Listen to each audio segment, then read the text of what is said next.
Good morning. Welcome. See, when you come to the Zoom speakers, you get to see how the sausage is made. Unfortunately. I'm Jim McBain. I'll be your moderator today. And thank you for joining us here in the auditorium and on Zoom. We very much appreciate it.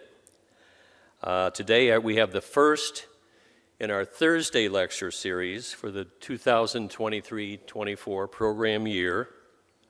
We begin the series with the rise of China as a global superpower. Our lecture today is the influence of China's historical evolution on U.S.-China relations with Professor Tristan Brown of MIT. More on Professor Brown in just a minute. Today's lecture is sponsored by Karen Bentel and Steve Geringer. On behalf of Olli, I would like to thank Karen and Steve for their support. Thank you so much for your generosity. As in the past, this is a hybrid production, Zoom and in person, and we'll be taking questions both in person and from the Zoom audience.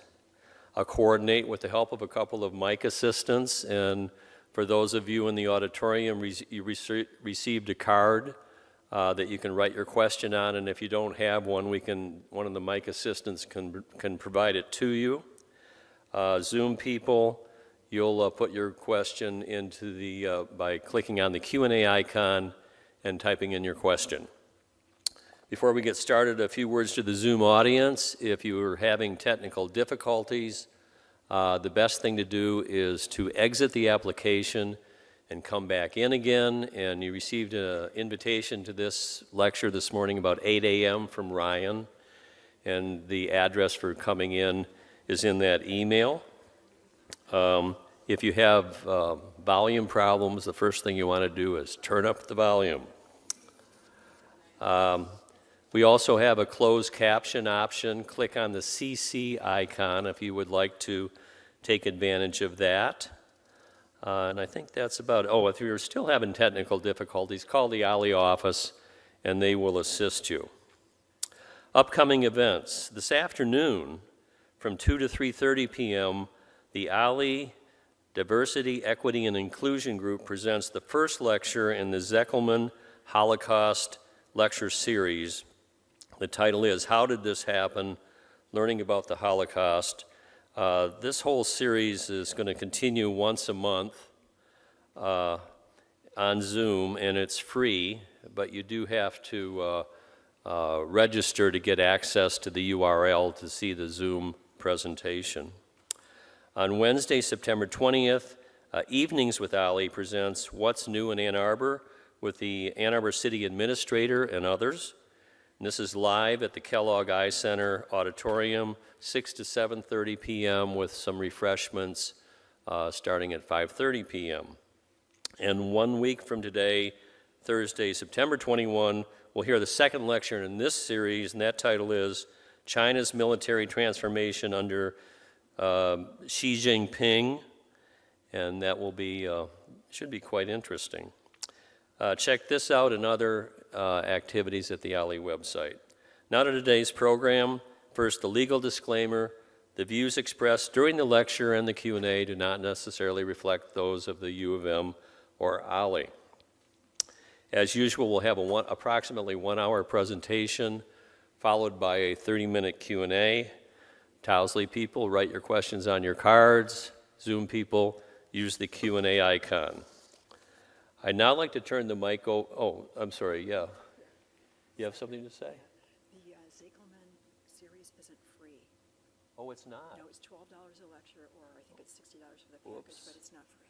Sorry, the price went up on the Zeckelman lecture. It's not free anymore. It's $12. Okay, each lecture. Sorry about that. Now, I would like to introduce Karen, who will introduce our speaker.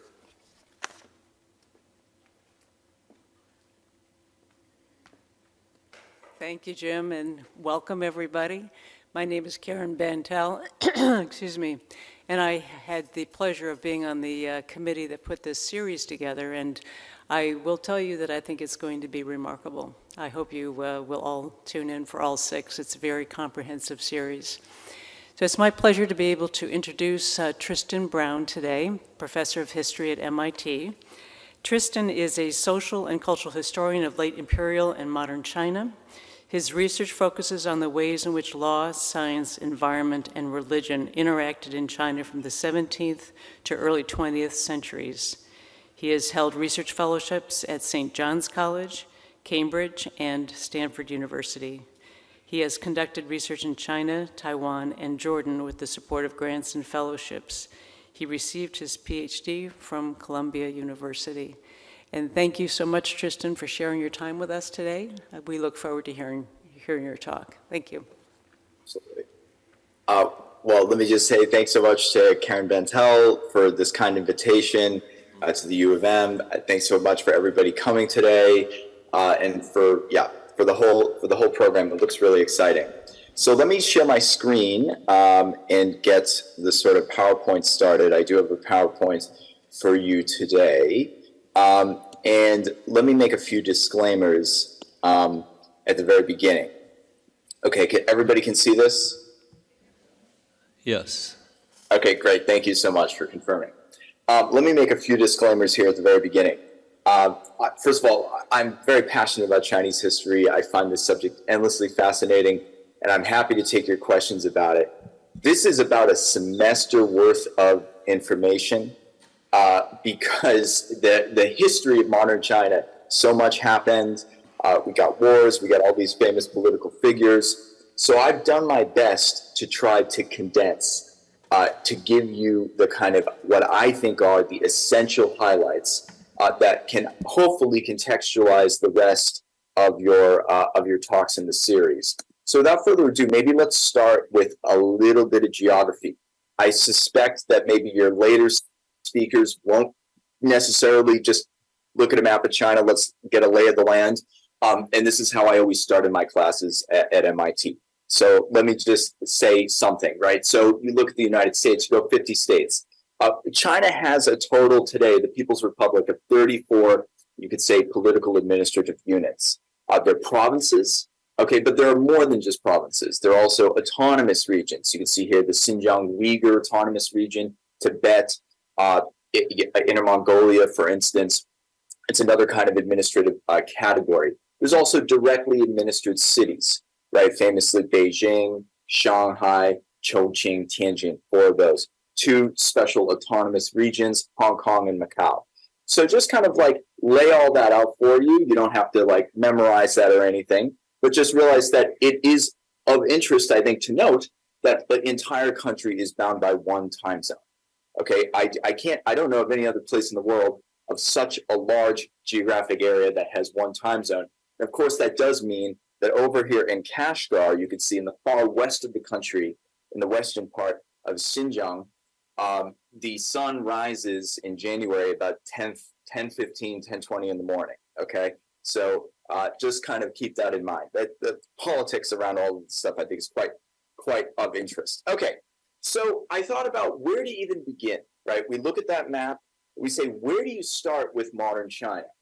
Well, I guess you start at Shanghai, right? In a sense that Shanghai kind of represents, is so interwoven with the history of modern China.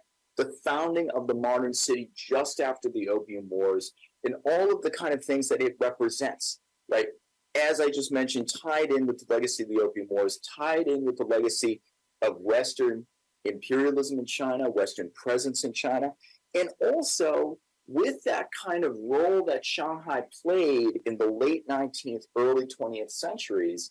Shanghai also was kind of a window through which a lot of stuff got into China, including communism, okay? So this actually happens to be the place in 1921 where the Communist Party of China is founded, right? A lot of people are actually surprised when they hear that. They think maybe it's Beijing, maybe it's somewhere in Mongolia near Russia. And it's actually in Shanghai where it's founded. The first party Congress happens in the city. So Shanghai is a great place to kind of get a little bit of a feel, a little bit of a sense of what we're going to be talking about today. But there's also, I still feel the need, the impulse to, right after introducing Shanghai, say something about the city of Beijing, a very, very different place than Shanghai, located in the north, almost geographically in Mongolia. Beijing was its foundations, its kind of ancient foundations are as a Mongol city. It was the imperial capital of the Ming and Qing dynasties, the last two imperial dynasties of China.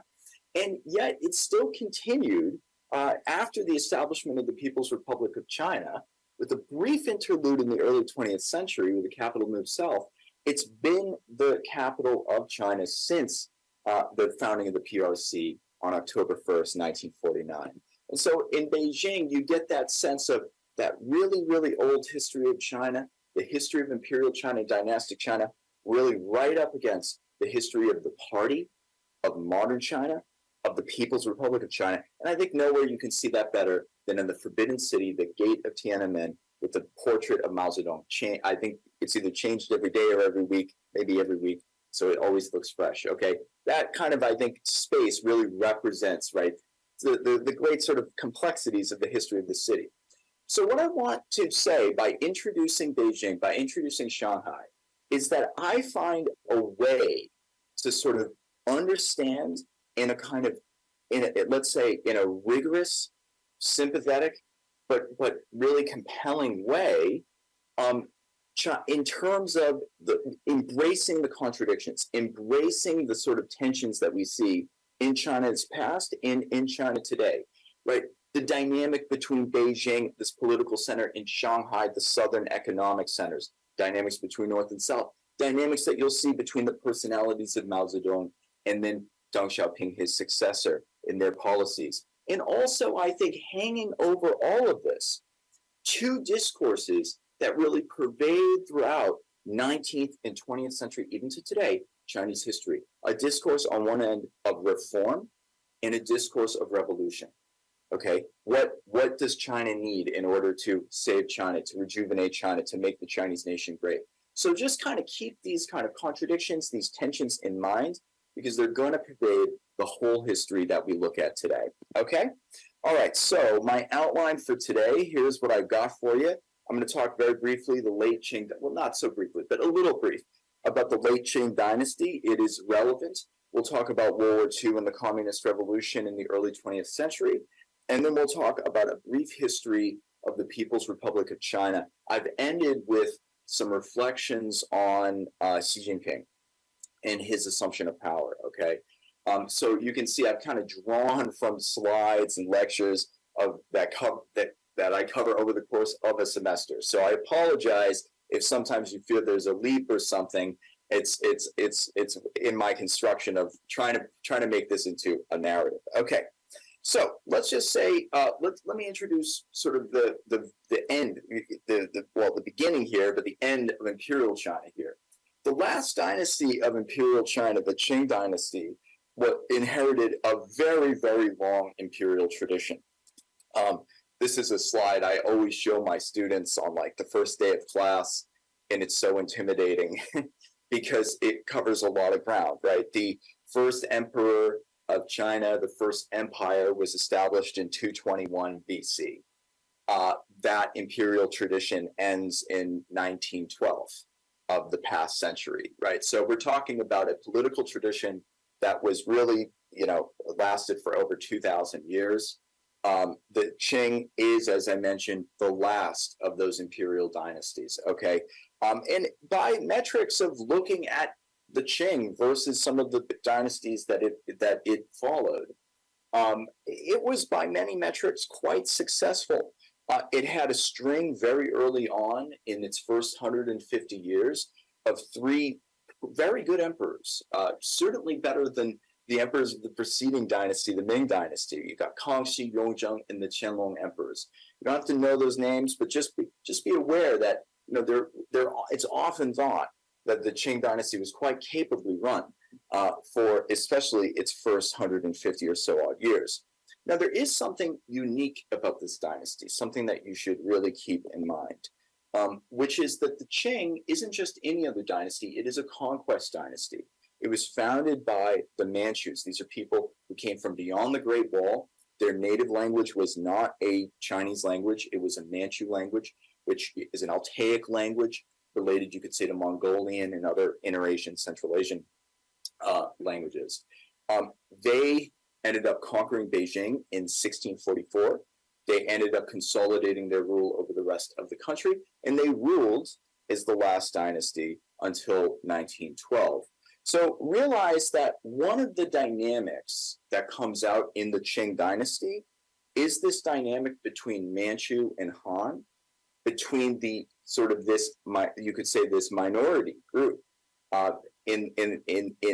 when they're in China that came from this frontier region beyond the wall that ends up consolidating the dynastic royal line for the dynasty. Okay, one of the things that they are able to do, which I think is probably their biggest impact for modern China, is the expansion of China's traditional territories. What you take a look at here is, and you'll see why this matters in just a second, down here, the island of Taiwan.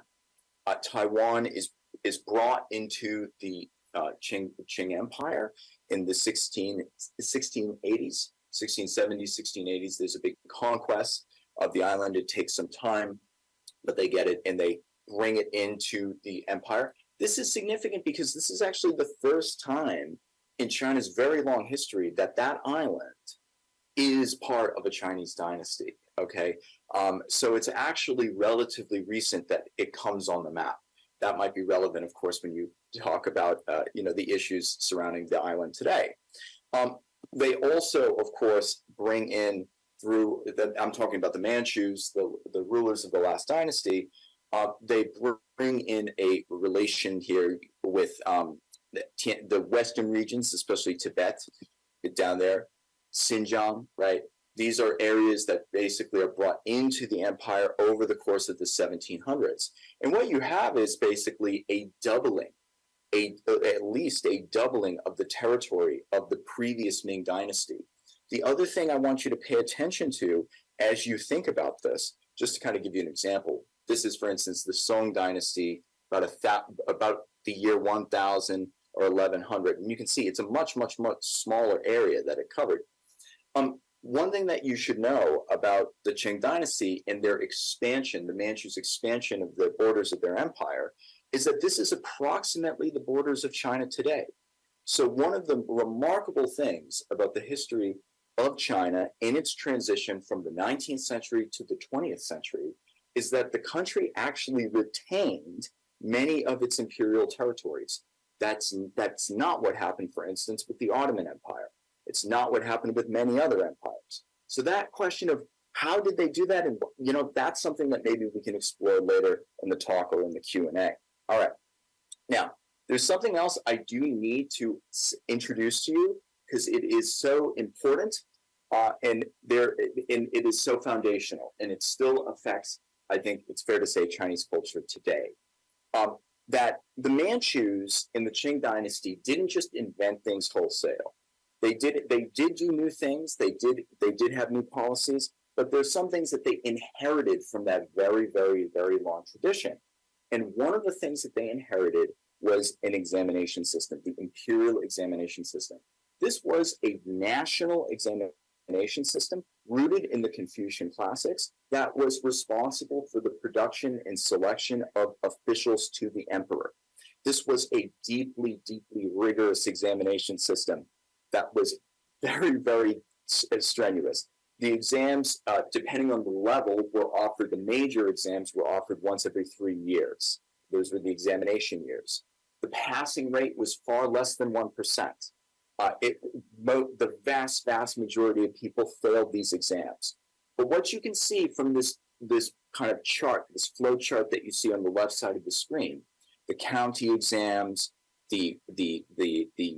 there's a prefectural exam, and then you get up to there's a provincial exam, and then you get up to the national exams that happen in Beijing, and then later the Imperial Palace. What I want you to realize is a lot of people are going to take these exams, even if they don't really have a chance of becoming an official. because just passing one or two levels of them gets you status.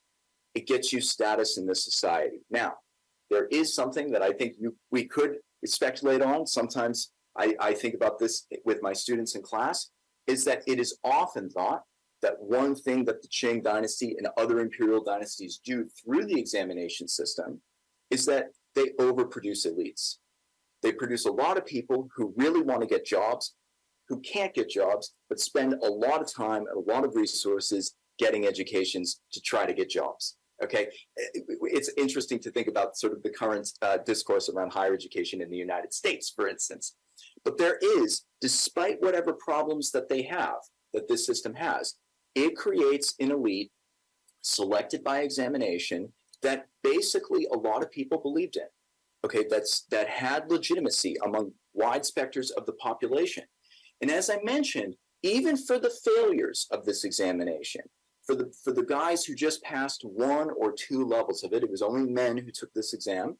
For the people who passed one or two levels of it, they could be local leaders, they could help collect taxes, they played roles that were nonetheless influential, powerful in their communities. Yet, it is a really tough thing to fail this examination, and we'll encounter in just a few minutes, sometimes the examination failures were the people who started rebellions that tried to overthrow dynasties. So it's an interesting and important thing.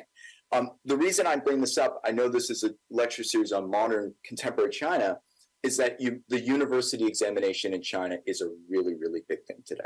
The Gaokao, it totally affects people's lives. People spend years preparing for it. Sometimes parents go the extra mile to get their kid, abroad for education because they don't want them to go through that system. And you just have to realize this is a very, very long tradition of intensive testing in education. Okay. All right. So something else I want to briefly mention really quickly in the Qing dynasty, and this explains a lot of what happens to it at the very end, is that this was an agrarian empire. Okay. Much of the state's revenue came from the land tax. So farmers, they worked the land, they produced, crops, they gave some over to the government, and that's really what the government was going on. Why do I bring this out? Because the government wasn't getting all that much revenue from mining, from industry, those types of things. That's why after the Opium War, the entire country, the leaders of the country, everything, they're going to have to totally change the industrial structure of the country. They're going to have to industrialize. They're going to have to change the tax structure and all of that. So I think this is relevant to keep in mind. Now, what happens to China in the 19th century is not an easy, it's not easy to pinpoint one factor and say, oh, this is why the Opium Wars happened, or oh, this is why these famines happened, this is why this rebellion happened. What we can say is that for sure, there is something that was going on with the population. In a sense, the Qing dynasty and the early Qing emperors were so successful at creating conditions of stability, relatively low taxation, that the population actually boomed. Okay, you can see that China goes from a population of, let's say, 100 million in 1700 to one that is crossing 300 million in 1800. So in other words, China's population in 1800 is about the population of the United States today. Okay, but yet it had a agrarian state, very small state, relatively speaking, small bureaucracy, low taxation, and all the rest. So in a sense, the successes of the 1700s laid the foundation for crises in the 1800s, okay? Because the state in the 1800s is going to come under economic strain, geopolitical strain, and it's going to be facing all of this coming up against shortages of land, shortages of food, and all the rest due to this. I don't want to give you the impression that this is just an easy, easy peasy black and white Malthusian crisis. No, there are other factors, exogenous factors that played into the whole spectrum of things. But the population is really worth paying attention to. I'm going to just say briefly here, at the turn of the 19th century, as we get into the 1800s, there's something that's going to really start to happen to the country. We start to see these silver outflows as the economy of the Qing dynasty is more and more interwoven with the burgeoning international finance and trade. Okay, and that's of course going to be in part backed by the East India Company, founded in 1600, and by this point has expanded basically right off to China's shores, and the growing opium trade. Okay, so long story short, I'm sure many of you are familiar with this already. I'll just say this very, very briefly. Opium and poppies were not unknown in Chinese history. Sometimes poppy products were consumed in medicine, but it's to say that there is no doubt about it. After the turn of the 19th century, the amount of opium being imported into China increased dramatically, and this was through basically, you could say the British East India Company, British ships, taking opium from India and selling it. And part of this, as you know, is that this is rooted in a broader trade war of the British didn't really have anything to sell the Chinese, and that was a real source of strain. There was a lot of tea purchased from China throughout the 1700s, which led to silver inflows into China. So there was a desire to kind of to fix that, and this is the mechanism by which it was. Of course, the consequences of this conflict, basically, there's a debate in the imperial court in the late 1830s. The emperor ultimately decides to confiscate the opium, destroy it publicly, and this is seen in London as something that needs to be responded to. The destruction of property and all of that. And that's basically the outbreak of the First Opium War. Just to very, very briefly say in this matter is that the Opium War, when it happens, is not a national event in China. Okay, actually, it's confined to a series of coastal settlements and cities. Okay, so if you go out to Western China, Sichuan or Gansu, whatever, it's not like everybody's talking about the Opium War when it happens. But the Opium War has consequences that end up really influencing the politics in decades later. And of course, this has become basically a watershed moment in historical narratives of modern China. In fact, if you open up a PRC textbook for modern China begins with the Opium War, okay, 1839 to 1840, 1841, okay? So what you then see is, as a result of the First Opium War, there's the Treaty of Nanjing, which is the first of the so-called unequal treaties, and the opening of the treaty ports. This is basically the origin of Shanghai that I introduced to you a few minutes ago. The opening also of ports at Ningbo treaty ports, Xiamen or Amoy, and Guangzhou Canton. In this moment, in the Treaty of Nanjing, the island of Hong Kong is also ceded. Okay, so this is also the origins of that. Okay, there's a whole history. Maybe we can get into it in the Q&A if you are interested in it. But basically, this marks the beginning of a sort of semi-colonial period in China's history. Now I'm going to run. I know, I want to cover all of, I want to get through all of this. I promise we will. Just know that the opening of these treaty ports really, really have a strong impact. One of the ways in which it had a strong impact was the dissemination of Protestant missionary material. Now, this really affected China because, in a sense, some people read this stuff. And ultimately, those economic issues, demographic issues, general political unrest and unease basically breaks out. It breaks out in the Taiping Rebellion with a leader, Hong Xiuquan, who, upon being exposed in South China via one of these treaty ports to Christian material, proclaims himself to be the reincarnated younger brother of Jesus Christ. This rebellion goes on for almost 15 years, a little bit less, but it engulfs much of South China, which was the tax base of the country. 20 million people died in it, which is kind of interesting and I think is important for Americans to know because this is happening basically around the time of the American Civil War. And so you can kind of think about that. Oftentimes this conflict gets overshadowed, but it's really, really formative and important for understanding what happens to China. Just really go into this very, very quickly. At the same time as the Taiping Rebellion, There were also Muslim rebellions in Western China that also contributed to the general instability of these decades, okay? And answer more questions about that. Now, miraculously, the Qing is able to survive these rebellions. The Qing is able to come back from them. But in the subsequent decades, things are not looking so hot.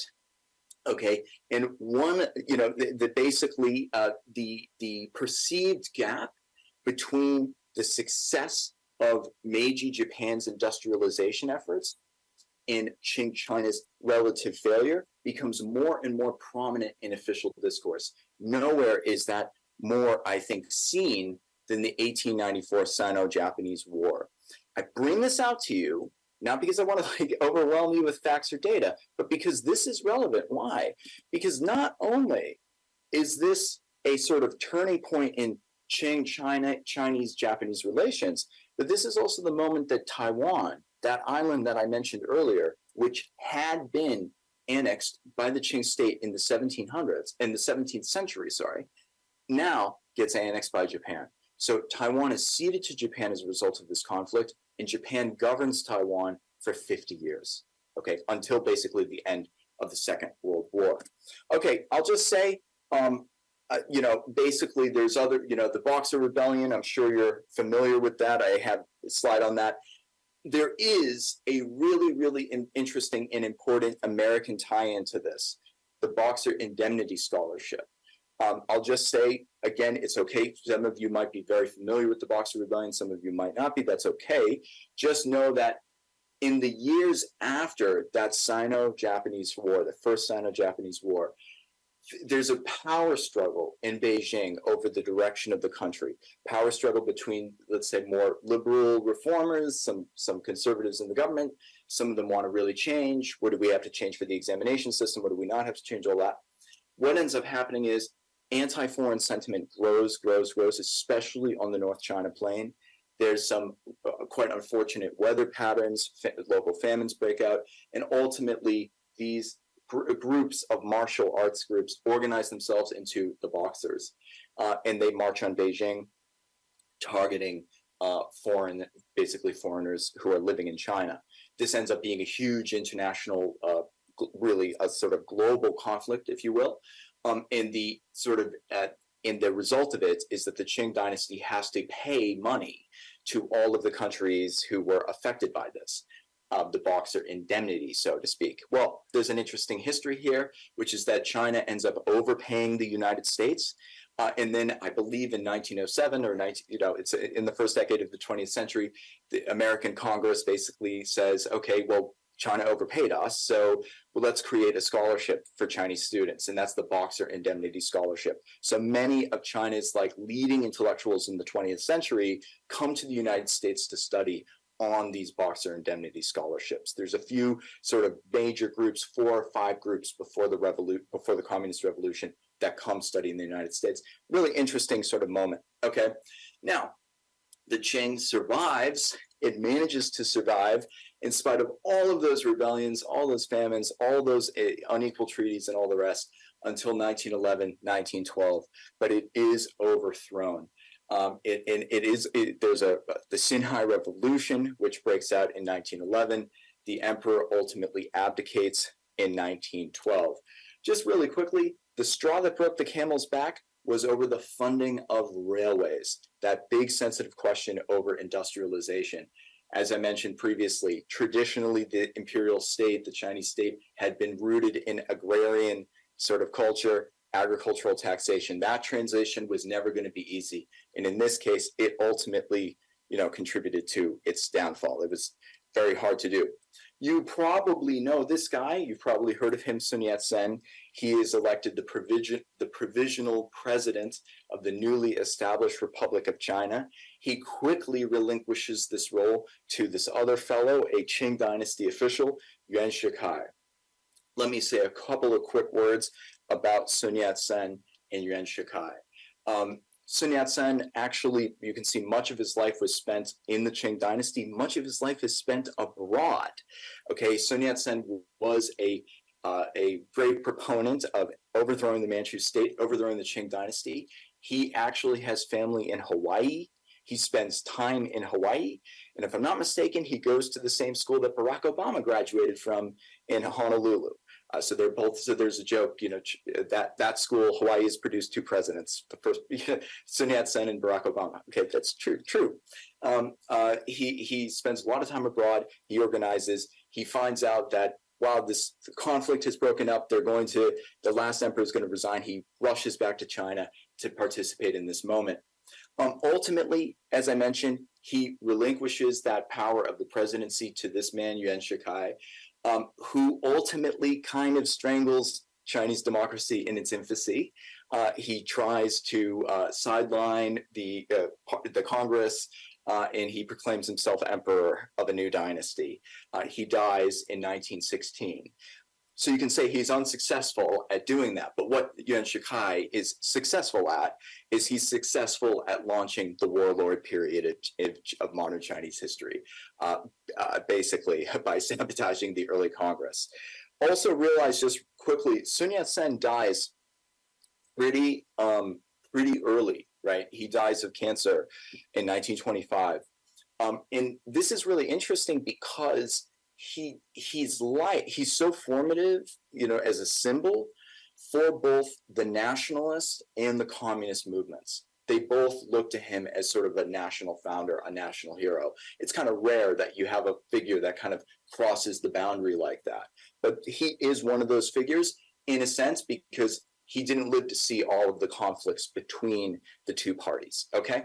All right. So let's talk a little bit about Republican China. We call the period between 1912 and 1949 Republican China. The reason is because basically it is associated with the Republic of China. That still exists, by the way, technically in the form of Taiwan. The Republican China era is absolutely fascinating, but it's a very, very difficult era to study, and it's a difficult era to teach. The reason is because China was so politically fragmented during these decades. When we're in the Qing dynasty, I can always point to a central government, a unified government. I can point to a unified government policy. When we get to Republican China, it's really case by case. It's really region by region because the center has fallen. One way to kind of think about it is when the Qing dynasty was overthrown in 1911, 1912, people in China knew what China should not be. They knew that they didn't want to have another emperor and they didn't want to continue the dynastic system. But the debate was going to be about what China should be. Now, there are two major figures who come to factor into this big debate and these struggles in the early 20th century. One is Chiang Kai-shek, a sort of native of Zhejiang province in eastern China. He's going to go through a very successful career as a military man through the sort of military.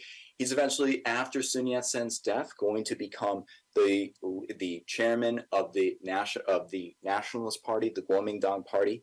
And then on the left, of course, you can see a pretty young Mao Zedong, who is from Hunan province, also in the south, who's going to sort of float around a bit, right? He works as a librarian in Peking University for a while, and ultimately gets exposed to communism, sort of becomes really involved in the movement, and of course, as you know, becomes really involved in the sort of rural movement, okay, and ultimately becomes the leader of that. So we'll get into that in just a few minutes. Okay, now let me say one thing really quick, is that in the post-imperial era, there's a major protest movement in 1919, the May 4th movement.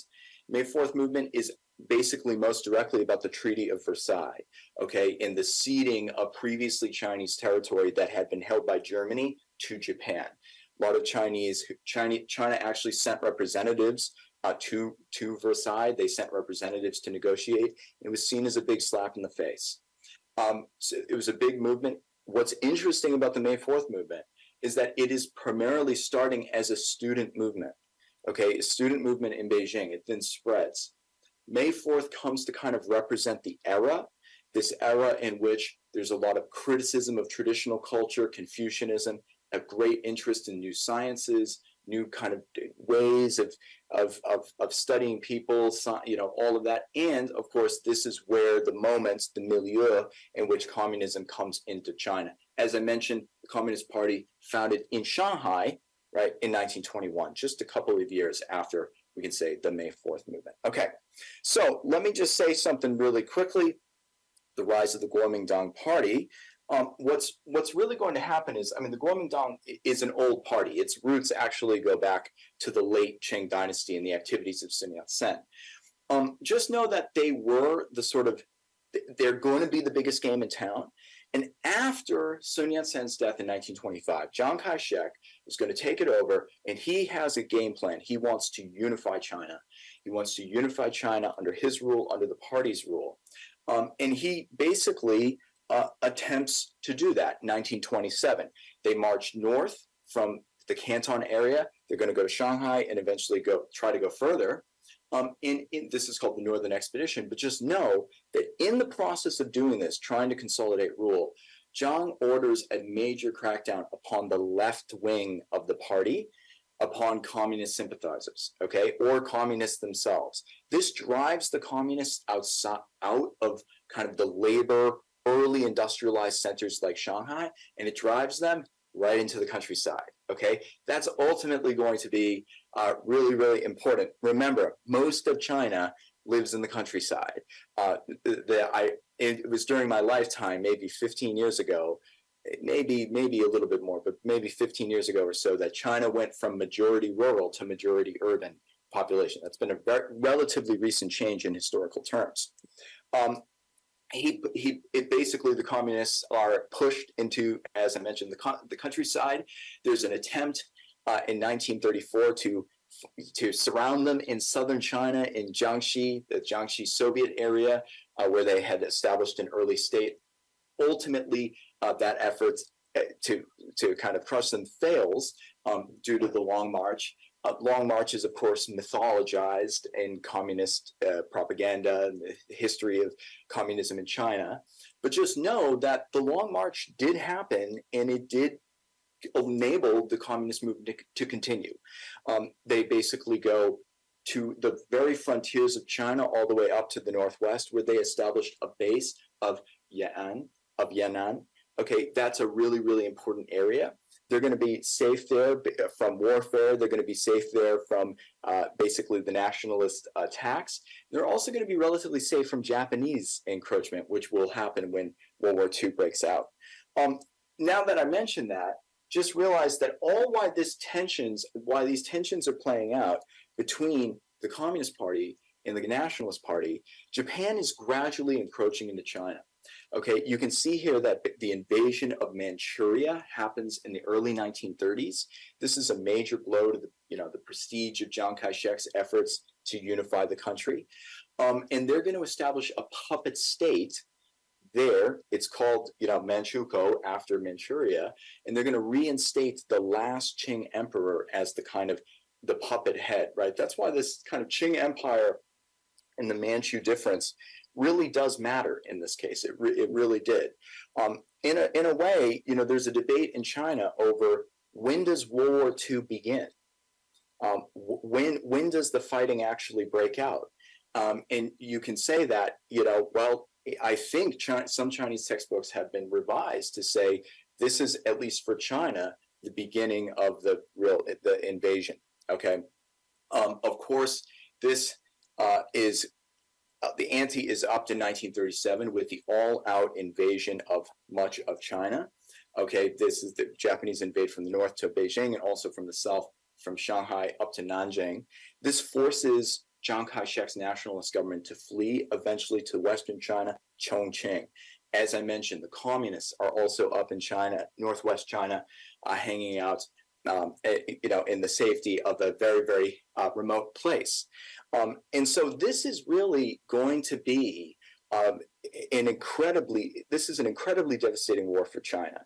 I believe that China claims, right, in its history that it fought in World War II longer than anybody else. If you don't consider 1931 and the invasion of Manchuria, 1937 and the Marco Polo Bridge incident, which is the formal invasion of China by Japan, is sometimes considered the opening acts of World War II. I mean, it's especially in Asia, but Basically, Chiang Kai-shek he wants to, of course, unify China, and he wants to deal with the communist stuff, but he's going to be really distracted fighting this war. Okay, and that's going to basically bleed the nationalists dry of a lot of treasure, a lot of weapons, and a lot of legitimacy among the people. On the other hand, the communists can kind of hang out and watch from the sidelines, and that's basically what happens. Okay. The war ends unexpectedly. Chiang Kai-shek did not know about the atomic bombs. He did not know that Japan was going to surrender in August of 1945. So everybody was kind of caught off guard. There's a very, very brief interlude to try to get a peace settlement between the two parties, brokered by the United States. It does not work. The Civil War breaks out. The communists ended up taking Manchuria, that really, really important area, important because Japan had held it from 1931 and had early industrialization efforts there. So there were big munitions factories, steel factories, all in Manchuria. That was a really important place to get. Ultimately, as you know, this civil war, which ends in 1940, well, you could say it hasn't ended, but let's say de facto ends in 1949, produces the two Chinas that you have today. Chiang Kai-shek's government eventually flees to Taiwan, bringing with them, interestingly, a very large part of the National Palace Museum, right, the imperial treasures, and the People's Republic of China takes over the mainland, okay? And this is the real start of PRC history. Okay, going to take the last 15, maybe 20 minutes, give you this finally PRC history to today, just kind of get you all set up. Mao Zedong proclaims that China has basically been liberated in October 1st, 1949. Of course, he's thinking not all of it has, but in his mind, a lot of it has. So he proclaims the creation of the PRC at that. The first major campaign of the communists is the land reform campaign. This is basically the taking land from people who became identified as landlords and redistributing it among the poor peasants, middle peasants. There's all rankings, right? Just know that this is really, really formative because, you know, very soon after this, the land actually gets collectivized. So in a sense, the real impact is kind of symbolic, but at the same time, for those kind of people who participated in this, and this is a national campaign, that getting that one piece of land, right, for a farmer, that really bound a lot of people to the early project, to the early PRC's project. However, as I mentioned, land reform itself is fairly short-lived because in 1953, there's the kind of start, not of the early collectives, right? Basically, the pooling of farm tools and everything. Eventually, we'll get the establishment of communes later in the 1950s. There's another thing that's worth pointing out that happens early in the PRC, which is the question of the minority populations of the country. In order to meet the demands of the National Party Congress, Mao Zedong orders an ethnic classification project where all of the peoples of the country will be classified into one of what eventually becomes 55 minority groups, or the one majority group, the Han Chinese. There's a great book on this, Coming to Terms with the Nation, Ethnic Classification in Modern China by Tom Mulaney. Just realize that, you know, in the United States, we have a racial discourse of white, black, Asian, but it's not something that appears on your ID per se. It's not something that, you know, there's a lot of, you know, mixed identities. People can identify oftentimes, you know, the way they want. But in China, this is something that's printed on your ID. It's something that like actually has to be determined at birth. Okay, so there's a project, 1954, to actually do that, kind of corresponding with the 1953 census, and just realize that they have so little time to actually come and classify all of these groups. It's a really, really remarkable story of the early PRC. Because of recent events in Ukraine and recent events regarding China's relationship with Russia, it is worth pointing out something of a sort of really interesting story of the PRC's history of how Sino-Soviet relations go from really relatively warm to relatively cold quite quickly. Mao Zedong travels outside of the country once during his life, And the first trip he takes is in December of 1949 to Moscow to celebrate Stalin's 70th birthday. He wants a new treaty that would replace the Yalta Agreement signed at the end of World War II between the Soviet Union and the KMT party.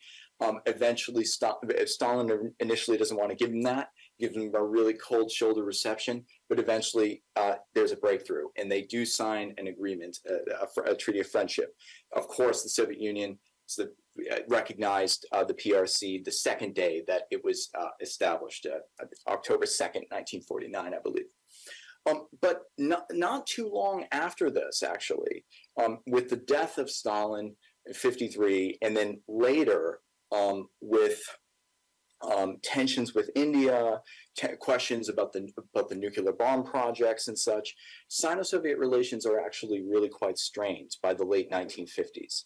This is something that actually will be relevant to American foreign policy in the 1970s, right? And you could see the President Nixon and later folks into the 1980s. Okay, all right. So really quickly here, I'll just give you this. By the late 1950s, Mao sought to really kind of up the ante on the revolutionary project. And the way that he wanted to do that, he wanted to overtake Britain, overtake America, eventually America in terms of industrial output, is the Great Leap Forward, which is pretty much, I think, fair to say, probably the most disastrous mass campaign of the PRC's history. This involved the really dramatic collectivization of farmlands into communes. You know, China had something like, tens of thousands of rural collectives by the 1950s. And they took that and basically put it into 2,000, 3,000 or so communes, ballooning the size of the communes to like 20,000 people each or something, right? So basically, it was an extremely ambitious project, and the statistics and the demography were not there to really give accurate projections. It was also a question, of course, of official reporting. Nobody wanted to report bad news, and by the time the bad news came in, it was a little bit too late. We don't know exactly how many people perished in this famine, but numbers range from 30 million to higher. Okay, it is a really substantial moment. I'll say that actually, as a result of the kind of disaster, the Great Leap Forward, Mao sort of takes a step back from, relatively speaking, from politics for just a little bit, but he eventually comes back with a vengeance, with the Cultural Revolution in 1966, really launched in the summer of 1966. In a way, you can think about the Cultural Revolution as kind of a comeback for Mao and his supporters within the party's establishment. Just know that this is a really, really fascinating and complex history that totally transformed the lives of really everybody in China who was alive at this time. And it did so in different ways. Just to really, really briefly state, most of what we think about as the attacks by the Red Guards and such occurred relatively early in the Cultural Revolution, 66 to 76, when millions of people descended upon Beijing. And Mao Zedong really went out and really endorsed the Cultural Revolution, is in a sense the most violent part of the period. Chaos is still pretty chaotic through 69, but then in 69, there's actually a program to send these urban youth down to the countryside. This is Zhiqing in Chinese, the sent down youth. In a way, one way that you can think about this is the sent down youth are kind of like it's an austerity program, right? For the people, if you're in the urban centers, you have to pay, right? The state has to pay enough food. You have to keep all that stuff going. But there were financial difficulties in the PRC. It's cheaper to just send people to the countryside. Millions of kids were sent down to the countryside. Some of them later came back to the cities, but many of them didn't. And I'll just say very briefly that, I've spent a lot of time in China. I've spent a lot of time in some rural parts of Western China and such. And it's not all that rare, at least it wasn't, 10 years ago, to meet somebody who, was born in Shanghai, was born somewhere else, but was sent down during the Cultural Revolution, got married, and then just never left. This is really, really a dramatic campaign. All right. I'll just say really quickly that in 1971, it's a big year. It's a big year for China in the United Nations. This is during the Cultural Revolution, actually, but this is more the geopolitical context. Is that there's the basically UN vote on admitting the People's Republic of China into the United Nations as representing the China seat. Prior to this time, the Republic of China, Taiwan, had occupied the seat. That passes. You can see the results of the voting there. During this year, through Pakistan, Henry Kissinger is engaging in sort of backroom negotiations about a potential visit from President Nixon to China. And that happens, of course, the following year in February. They produce on the night before Nixon's departure. I think he departs on February 28th, so maybe February 27th should be the day of the signing of the Shanghai Communique. Basically, this was the foundation of the establishment of U.S. PRC relations, which recognized that there was one China. Taiwan was part of that one China, but that the two sides could agree to disagree about what that China was. Okay, so that was basically the agreement to reestablish relations. Okay, I will really quickly, because I don't want to take too much time. Mao Zedong dies in 1976. There's a power struggle over his successor. He appoints Hua Guofeng, who is kind of like someone who everybody forgets in history. He doesn't stay in power for very, very long.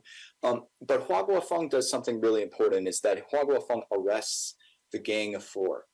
And by arresting the Gang of Four, whether we consider this to be just symbolic political gesture move, it is a recognition of really how the Cultural Revolution had gone too far, and the party's recognition that there were actors during the Cultural Revolution, including Mao Zedong's wife Jiang Qing, who were really encouraging, some of the really extreme forms of behavior that we saw during the Cultural Revolution. He orders them arrested. That's important because that's something that this guy, Deng Xiaoping, probably would not be able to do himself, or it would have been harder for him to do himself. But basically, Hua Guofeng does that. That gives an opportunity for this guy who was condemned during the Cultural Revolution. Deng Xiaoping was condemned as a rightist, a capitalist roader, to kind of come in behind the scenes and get move the consensus, right, to what will be the reform and opening up era.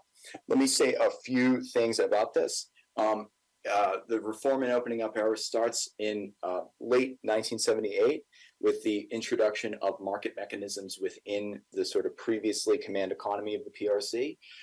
Technically, if you look at sort of Chinese textbooks today, the political discourse today, we are still in the reform and opening up era. It's the question of when does the Gaigu Kaifang, the reform and opening up era, end? Just realize that in this period of time, around this period of time, some major things come into play. The restitution of the Gaokao, the university entrance examination, that's going to basically, continue unto this day. That's a huge moment, breaking away from the previous, Mao era, sort of passed on, is your family a landlord, is your family a peasant, and all of that. The other thing is you'll know that as a result of some of these reforms, the question about where are they going to end, what are the contours of them? During the market reforms, there are economic issues in the 1980s. There's also, as you know, like the broader story of the end of the Cold War, the collapse of the Iron Curtain, all this, that does produce, as I'm sure are all aware of, protests and unrest in China during the 1980s, actually throughout the 1980s, especially the late 1980s. Okay, the party nonetheless manages to survive that. I want to mention also here, 1979, one of the things about the Gaigu Kaifang, the reform and opening up era, is that it's also an era of the launch of the family planning policy. Sometimes I think, a bit inaccurately described or inaccurately translated in English as the one China policy. It was always referred to as the family planning policies in China. And this was, of course, for the majority of the population from 1980 onward, legally, or, the expectation was one child per family. Of course, there were fines that people could pay. There were periods in the early era and in the 1990s, early 1990s, where there were some local officials who were quite draconian in sort of making in policing this. We have things like stories of forced abortions and things like that. Those are true, but just realize that it wasn't consistently enforced like that. There were periods of more laxity, and by the middle to late 1990s, it's more of just people paid a fine, and there were people with 2 or 3 siblings. Most people, though, the majority of that generation were just one-child families. It is interesting, of course, to think about this policy because we now look at we now look back really at China's birth rate and the demographic outlook of China, and we see a lot of issues today. And it's kind of interesting to think about what that could mean, right? Like what looking back on this, I've heard some people say, for instance, when being in China, the family planning policies, they were bad, but they should have wrapped up in 2000, not 2015. They continued on for too long. Okay, so now maybe in my last 5 minutes, let me say something about Xi Jinping. Let me say something about sort of this new era that we've had since 2012. And I think back on, since the post-Mao era, from Deng Xiaoping, Jiang Zemin, Hu Jintao, and Xi Jinping, all of these leaders have had to face like some real crises during their tenures. From Deng Xiaoping, of course, the protests of '89, and then he sort of he deals with that. He, after the protests, goes on his southern tour and sort of reinvigorates the economy, right? Brings sort of like that, brings a sort of second wind into the Chinese economy. Jiang Zemin presides over the handover of Hong Kong. In '97, he also presides over the negotiations that led to China joining the WTO in 2001. Hu Jintao, of course, as you probably remember, he presides over a very devastating Sichuan earthquake, and also the Beijing Olympics, right? That was the big thing during his policy. We look back on Xi Jinping now, and I think for at least it's still early, right? He's still in office. He's changed the constitution. He will remain in office for quite a bit longer. But we can say now, I think you have to put COVID certainly as one of the big sort of events of his tenure, and all the effects and legacies that that's had. Okay.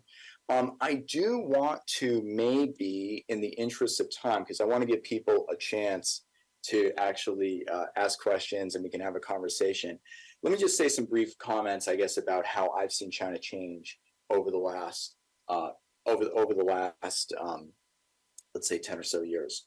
If you look here, like in 2012, I certainly was in China in 2012. Most of the films that were in the movie theaters were Hollywood films, right? They were American films. Today, in the past few years, that's not the case, right? Chinese domestic films have taken over. There's more of a sort of China-focused discourse. You could say at some points a more nationalist discourse, but this is also undoubtedly reflective of the fact that the quality of Chinese films has improved over this time. So I'll also say, this is just kind of interesting, censorship has become sort of stricter in China over this time as well.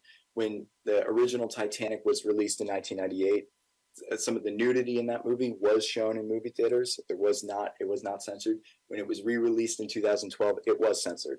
So that kind of, I think, is a representative of sort of how the kind of just general political climate, some of the censorship climate has changed over the last 20, 30 years.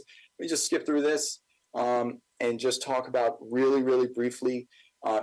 Under Xi Jinping, one of the big campaigns has been the anti-corruption campaign. There's been basically many officials removed from office or punished as a result of engaging in forms of corruption. And one of the things just to know is that, of course, corruption isn't unique to China, but because the CCP, the Communist Party, plays such a large role in the economy, opportunities for corruption abound, okay? And I'll just kind of say, he's also had a big poverty alleviation campaign. One thing to note about this campaign is that it's largely focused on rural areas, like bringing those rural areas up a bit, building infrastructure there. It hasn't really focused so much on urban poverty. And that's something that I noticed just being in China in August, this past August. Xi Jinping has also presided, of course, over the Belt and Road Initiative. I'm sure you're going to get to that later in your talks. later, this term, this semester. And of course, you can't go to China and hear about the situation without people mentioning the trade wars, right? The U.S.-China trade wars in the quote-unquote decoupling. One thing I've noticed is that I think at first, when this first started to happen, a lot of people sort of said to me, no, it doesn't, this won't go anywhere, it doesn't make economic sense, all of that. But being in China in August, I feel like more people are saying actually the decoupling is happening. So this is something to also kind of watch. Maybe we can save Hong Kong stuff for the Q&A. This is a question about the history of protests there, the status of Hong Kong today, the national security law, all of that. And I guess, what you can say here is what I look at, the implications of Xi Jinping's tenure. Previously there was a time limit, right, for the leaders. There was a retirement age. There was all these things. Under Deng Xiaoping and beyond, there was also a sense of collective leadership among the Politburo. This seems to be sort of done. The other interesting thing about Xi Jinping's tenure is he's done something. He's kind of crossed a third rail in prosecuting some retired prominent leaders. Previously, the people of that status would be immune from investigation, but now you could imagine that if you feel like, wow, I could be even in retirement, get in trouble or something like that, that may affect your behavior while you're in office, right? There's definitely been tighter controls on media reporting and in the border areas, and tenser relations with Western countries. So, just to kind of say, I hope I kind of gave you a sort of nice overview of Chinese history, about modern Chinese history. I know it's a lot. This is a semester worth of course in an hour-long talk. Let me just say, as I mentioned, North and South, Shanghai, Beijing, Deng Xiaoping, Mao Zedong. You try to embrace the complexities that come with this place. Realize that the simple caricatures, the coming collapse of China, or when China rules the world, rarely do justice to the actual picture and are rarely kind of like accurate, in their predictions.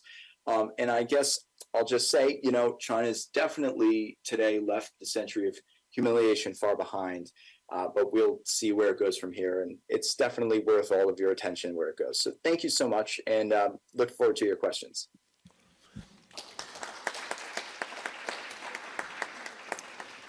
Thank you so much, Professor Brown. So we do have some questions. I'm going to let our mic assistants get situated up in the auditorium. And while they're doing that, I'll pose a question from Zoom. You see the first questioner says, "What a wonderful overview, lots of questions." His first question was, when did women become part of the exam system? Oh, yes. A great question. So basically, the answer to this would be, in the imperial era, so prior to 1912, there were always women who received education at home, or from parents, from relatives, especially elite women. We do have poetry from women from late imperial China. So women were absolutely participants in elite culture, and there were quite a few elite, let's say, literate women. But women did not participate in the imperial examination system right up until its dissolution in 1905. They did start to attend basically the new style schools that were established around that time. And of course, women get really involved in 20th century politics, right? And in the communist movement. So great question. Okay, thank you. Craig, you have a question there. Did you want to pose yours? Sure. Second here. How did the Vietnam War impact China? Well, this is a really interesting question. As you might recall, it's a really big question. I'll just say that, China does have its own invasion of Vietnam after the U.S. pulls out. And so that's a really, it's a question of what the political goals, right, of Deng Xiaoping were in his early tenure, let's say. That's one thing, but I think that it's certainly factored into the calculations, about the rapprochement between the U.S. and China during the 1970s, right? Especially in terms of support for the communists in Vietnam, agreement to sort of like wind that down. And so I think it's really interesting to see. Let me just say this, because it's a really great question, and it's worth thinking about more. But what I take away from PRC Soviet relations or PRC Vietnamese relations is how quickly things can change, right? And you see that, right, with like the establishment of warm relations between the Soviet Union and China, and then this real sort of Sino-Soviet fallout, and likewise a kind of neighboring communist country, fighting U.S. imperialism.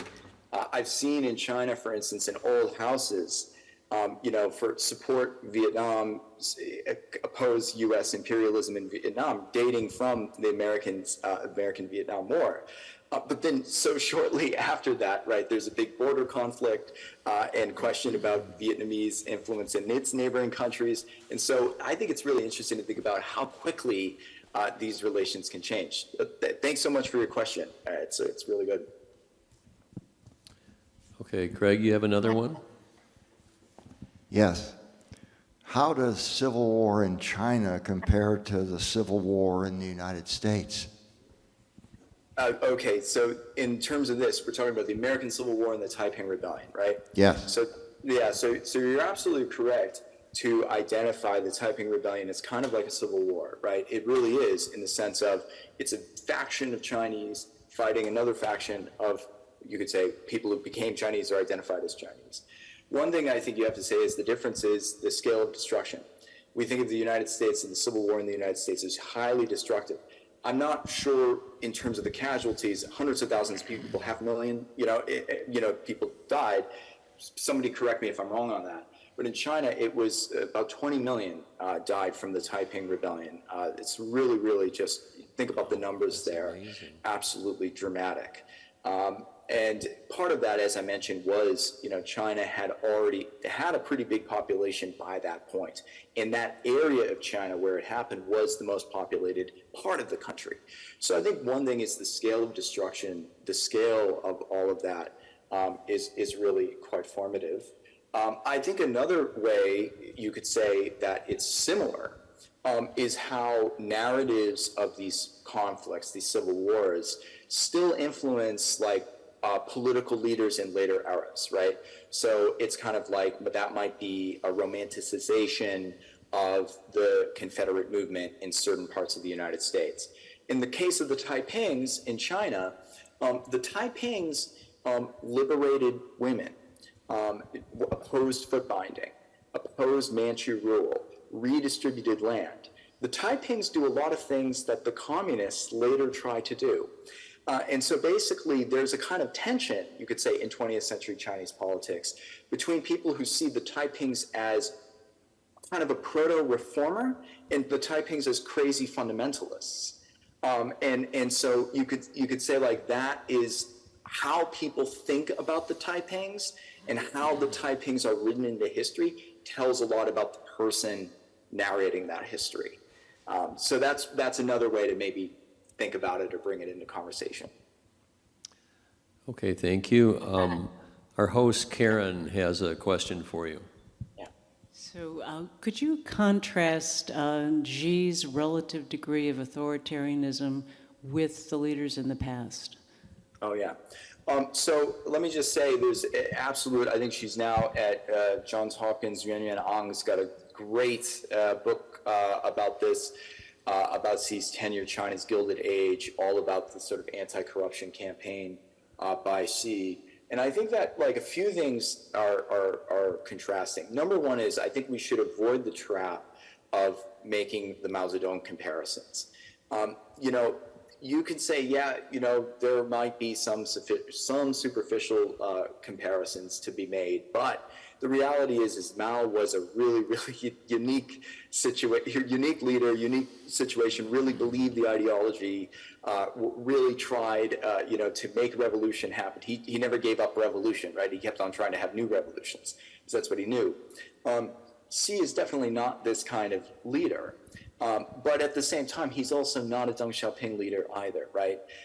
That kind of, elite consensus politics, of meetings and arguing over policy and things like that, that doesn't seem to be happening. I also think we can say the following, is that my sense is that the anti-corruption campaign did have some effect. When I was there both prior to Xi's tenure for some years and then after Xi's tenure, I did think it cleaned up the government to a certain degree. But the issue is that by staying in power for a longer and longer period of time, ultimately your allies stay in power for a longer and longer period of time, and you may end up replicating some of the ills that you sought to initially reform, all right, or initially stamp out. But I think that, you can also say that he kind of represents the era, right? He represents the era in terms of the kind of, China first, a bit more of a nationalist tint, more strict policing of the economy. And, we can also say like something similar has happened in the United States, right? So over the last 10 years. So, it's something we should be able to understand, even if we express concern over the trends. So thanks so much for your question. Thank you. Here's one about the Manchu domination. How did Korea escape Manchu domination as it spread across the region? Yeah, great question.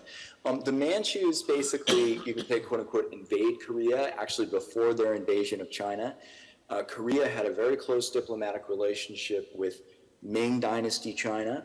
And ultimately, the Manchus are quite content after the Choson state, that's the Korean state, expresses a sort of alliance with the Manchus. The Manchus take a sort of hands-off approach, say, okay, thank you very much. Now we're going to focus on our conquest of China.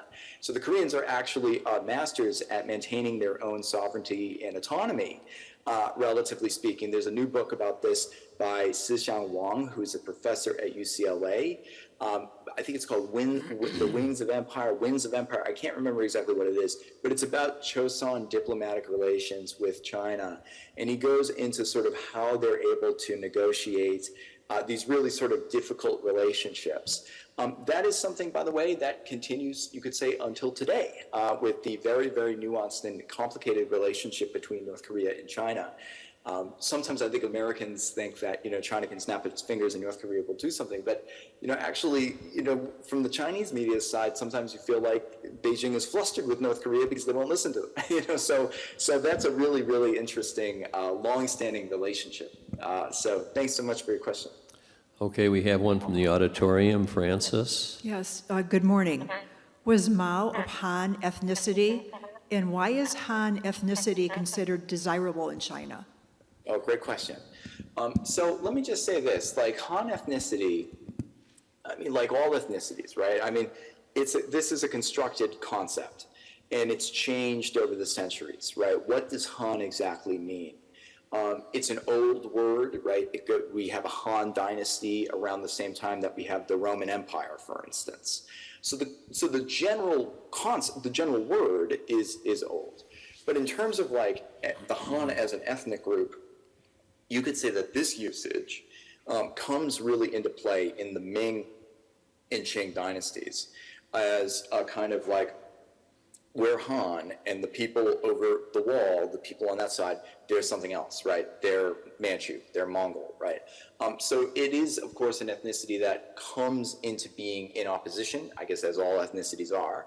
And what ends up happening is that, there's a recognition in early 20th century China that China is this really diverse, ethnically diverse state.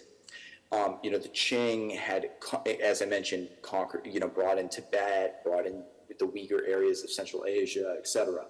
So Sun Yat-sen basically tries to, reconceptualize, or people in his program try to reconceptualize the Chinese nation along 5 ethnicities, right? It's like Han, Mongol, Manchu, Tibetan, and Uyghur.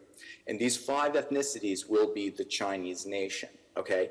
That gets further developed in the communist era as the identification of more and more ethnicities, especially in South China, eventually expanding, as I mentioned, to 55. Now, the question is it desirable? This really depends on the era, and it really depends on the context. One of the things that you will often hear Chinese people say, some Chinese people say, is that up until relatively recently, there were extra points given on the national entrance examination to non-Han test takers. So there were allegedly stories of people born in the 90s or 2000s. If the mother is Han and the father is something else, maybe the kid will take the father's affiliation and get the 10 extra points on the examination, right? That's something that was, because it's so competitive, that people thought about that. That's been wounded down under Xi Jinping. That some of those previous, you could say, policies that were intended as a kind of, gestures towards the minority populations. And in general, the minority policies become a lot stricter under Xi. He's gone in the direction of really trying to assimilate a lot of those people into basically Han culture. And so I think it's changed. That's what I would say. I think that the feeling, the emphasis, it certainly changed, as the events in Xinjiang over the last decade have shown. Okay, so the original purpose of that ethnic classification was what?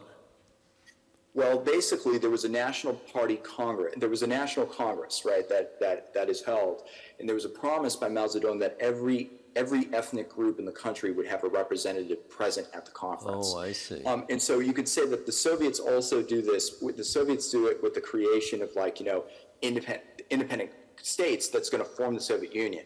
In the case of China, what they wanted to do is not create different states. So don't create the Soviet Tibet, right, that will be in a union with China, but basically say, Tibet is China, but we will recognize the Tibetans, let's say, as an official ethnicity and give them a representative at the conference. Okay, that's basically it's a you could say building on the Soviet model, but departing from it with this more emphasis towards a national unity. So it's a really interesting program, and it's the politics of ethnicity and ethnic classification in China are, of course, relevant. They're complex, and I really recommend that book by Tom Mulaney for those in the audience who want to get a little feel of what that was all about. Okay, thank you very much. Craig, here in the auditorium. Yes. How much impact of our relationship with China is impacted by U.S. military incursions in early 20th century to support U.S. banks and businesses? Can you repeat part of your question? I just want to make sure I got it. Sure. How much impact of our relationship with China is impacted by our military incursions in early 20th century to support U.S. banks and businesses? Well, look, I mean, so this is an interesting, complicated question, because certainly there's the whole narrative around the century of humiliation, and basically the U.S. incursions into China, U.S. business interests in China, the establishment of treaty ports, which was a continuous process through the late 19th and early 20th century. All of that is lumped into the century of humiliation in that stuff. So I think you can say that there, of course, that impacts education, that impacts the discourse. There's also the memory of the U.S. Supporting China during the Second World War. There are eras that I've lived through in which the state media, popular culture might emphasize that, or they might emphasize more negative things. What I've noticed since Xi has come to power, and since the relations between China and the U.S. have kind of gone south, is there's been a lot more emphasis on the Korean War, and there's been a lot more emphasis on the sort of China and the conflict with the U.S. and the Korean Peninsula in the 1950s. So, but I've also remembered a time when the emphasis was on the Flying Tigers in World War II. So it's just, this is something that changes with politics and with decades. And I think your question really speaks to the ways in which history is political, in the sense that like people in power will use history and emphasize different parts of it to make the points they want to make. But thank you so much. Okay, here's a Zoom question.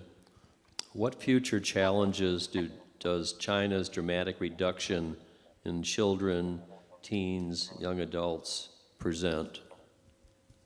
Yeah, so this is a really big question, and nobody, as far as I know, has a good answer for it.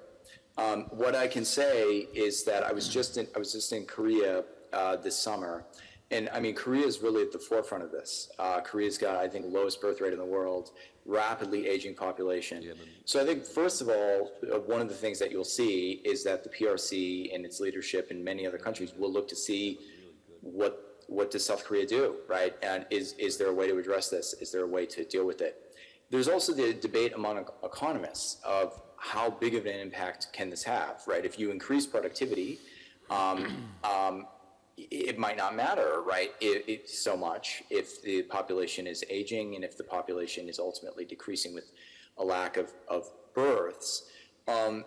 On the other hand, when I was just in China this August, I was hanging out in Xi'an with a local official who was saying to me that I thought she was joking, but it turns out she wasn't, that there was a sort of proposal to turn kindergartens into senior living centers.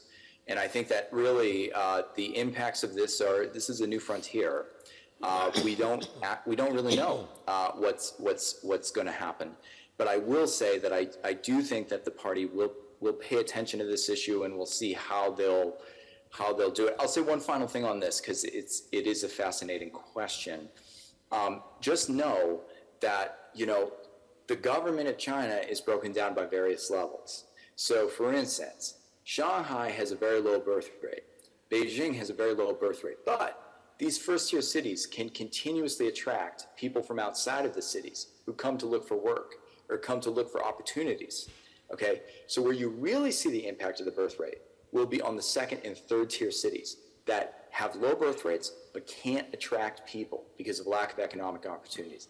That's really, I think, going to be, it's going to be a geographical issue insofar as it won't be like one national effect. You'll have to look at like where, and it'll be more prominent in some areas, I bet. Craig, you have another one from the auditorium. Yes, I do. How does the exam system impact the current public education system in China? Great question. So basically, the exam system, as I mentioned, was the major and considered the most legitimate path to an official career for over basically 1,000 years in China. Today, that is expressed in the various different exams that Chinese students will take throughout their young adult lives, starting for many of them as an exam to get into a good high school, that's a zhongkao, and then, an exam to, of course, get into university. And you might be surprised because you think, well, the population's aging, the number of young people in China is decreasing, so maybe in that sense, it'll be easier to get into university. But that's not actually the case in China, because more and more rural kids have been taking the exam now. So in other words, in a sense, this is the success. There has been success at alleviating rural poverty. There has been success in developing, those hard-to-reach areas of the country. And now, more people than ever are taking the Gaokao, are taking the national exam. It ups the ante even more. I'll also say this. I know this wasn't directly related to your question, but it's really relevant because this is how a lot of people in China worry about the exams, is that the exams have an unequal aspect. They are equal in the sense that like, everybody can take them. It's an open and shut case of whether you get in or not, right? It just depends on the score. But not every province has a good university. So famously, Henan province in the center of the country has a massive population, but it doesn't have a particularly good university. And so that means that all the students in Henan province who go through the exam system, go through the education system and then the exam system, they have to apply to different provinces to get into an elite, really prestigious university. But of course, provinces are allowed to take a certain number from their own province, right? So in other words, if you're in a province that has a good university, you have a major advantage in that way. And so, for instance, famously, Shandong, Henan, a few provinces, big populations, but kind of disadvantaged. All of this stuff just goes to underline how the exams are super important in public life, they're super important in the education system, and they're political, right? The government this is something that the government oversees, they care about what the parents think. It's the continuity, I think, is the line between a feeling that the system, for all of its flaws and all of its inequalities, is legitimate as long as this exam is fair. Okay, now we can debate about whether it actually is or it isn't, but that is the kind of line that's been present in China for quite a long time. Yeah. Okay, thank you. We have time for 2 questions. Craig, auditorium. Excuse me, this is the last one that I have. What do you see as the implications of the Chinese real estate collapse? And also the card mentioned Summer Garden. I'm not myself relating to that, but implications of the Chinese real estate collapse and Summer Garden, if that's meaningful to you. Yeah, no, I mean, it is interesting on the question of real estate. I mean, as long as I've been following China, I remember back over 10 years ago, people identifying a property bubble in China, and certainly there have been and there are. I think that, my sense is this, is that it seems, and I'm not an expert on this particular question yet, what I would say is the situation is very serious. A lot of people, their whole savings are tied up in the real estate market. The state obviously wants to deflate some of these bubbles, these totally unprofitable construction companies, et cetera, while also not destroying people's lives. That's a very tough line to walk. But I will say that, there is something that I feel of, I was in China and I have my VPN and I look at the New York Times and they basically say the sky's falling. And then I'm there and I say, well, people don't necessarily think the sky is falling, right? So what I mean to say is it's an issue. It's a major economic issue, but it's one that I don't know, is it really going to be, the straw that breaks the camel's back? It's hard to say, but let me just say that, the CCP has been through a lot. And they've made major mistakes in history, and yet they're still there, and they're survivors. So, I don't know how it'll shake out, but that was my impression when I was there last month. Okay, thank you. We'll have to leave it there. Sure. Professor Tristan Brown, that was fascinating. Thank you so much for our introductory lecture. Thanks so much for the invitation. I hope the series goes well. And thank you to our Olli audience near and far. Absolutely. Right. That was perfect, Tristan. Thank you. Thanks so much. Thanks everybody for coming. I'm going to sign off now. 134 we had. Okay, about a little over 50 here. Yeah.